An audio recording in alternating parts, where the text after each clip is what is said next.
battle over funding Medicaid expansion has reached a new low. Democrats are now threatening to sue Governor LePage to fund their welfare expansion, even if it means bankrupting our state.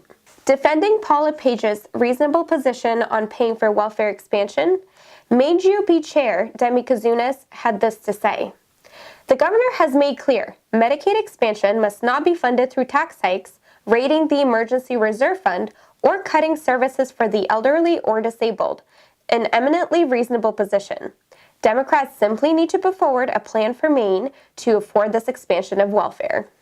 Governor LePage has been consistent on this. Funding welfare for able-bodied adults must not come at the expense of our economy, our budget stability, or those truly in need. Demi continued, suing the governor would be suing all of us. We have a massive opioid crisis, a challenge providing care to our elderly, high energy costs, and a huge waiting list for services for our disabled neighbors.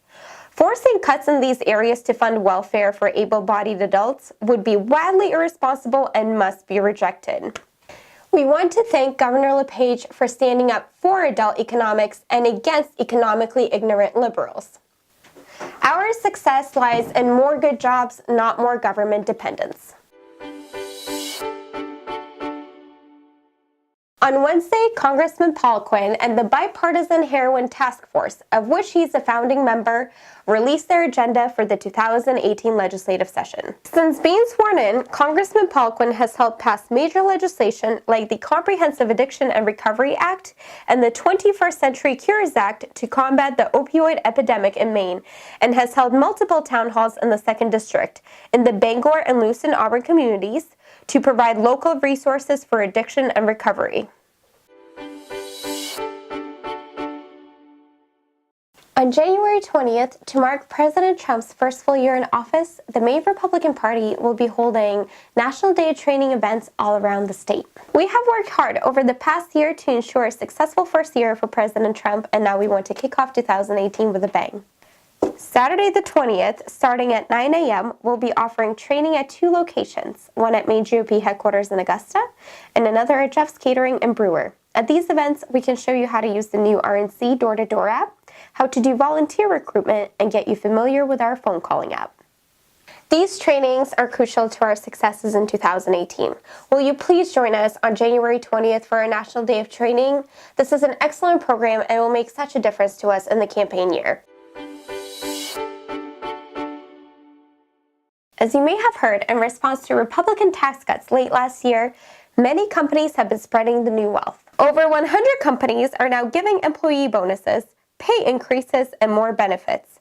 Some of these companies include AT&T, AccuWeather, Aflac, American Airlines, Bank of America, Boeing, Comcast, Comerica Bank, Nationwide Insurance, Southwest Airlines, and Walmart, which is Maine's second largest employer, and many, many more. It's not even a month after passage, and many Americans are already feeling the benefit of the tax reform. But just wait until February when the paychecks start increasing.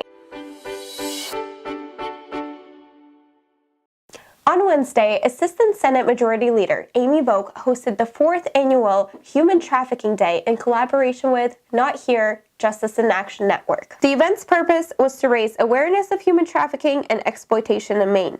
The event featured several human sex trafficking survivors. Senator Vogt had this to say: while many people assume that human trafficking occurs mostly in large cities and foreign countries, the truth of the matter is that it's happening right here within our communities in Maine. She concluded by saying, "During my time in Augusta, arrests have been made in my suburban district, and I have met a number of survivors, some as young as my own children, others older than I am. It's heartbreaking, but by working together and recognizing the warning signs, we can identify more victims, curb demand, and bring abusers to justice." We thank everyone involved for continuing this critical fight in ending human trafficking. Our current president has been in office for almost a year, and what a year it has been. In his first year in office, we saw Neil Gorsuch get confirmed to the Supreme Court, ISIS being destroyed, our military being rebuilt, and the economy has seen record highs. This week, the Washington Examiner published a piece outlining some of the economic successes of President Trump's first year. It noted that the unemployment rate for workers who have graduated from high school but don't have a college degree dropped from 5.1% in December 2016 to 4.2% in December 2017. And the monthly average unemployment rate, 4.6%, is the best it's been since 2007. It also pointed out that the number of Americans working part-time for economic reasons has dropped by 600,000. That means more Americans who have been forced to work part-time are finding higher-paying full-time employment. There are many good reasons to believe the best is yet to come. In 2018, the economy is expected to keep growing, and families all across the country are about to see the full benefits of the tax relief bill. Thank you for watching this episode of News You Can Trust. For more content, you can go to MaineGOP.com or to our YouTube channel. If you would like to support the News You Can Trust program, you can go to MaineGOP.com/donate and support us today. Thank you so much for watching.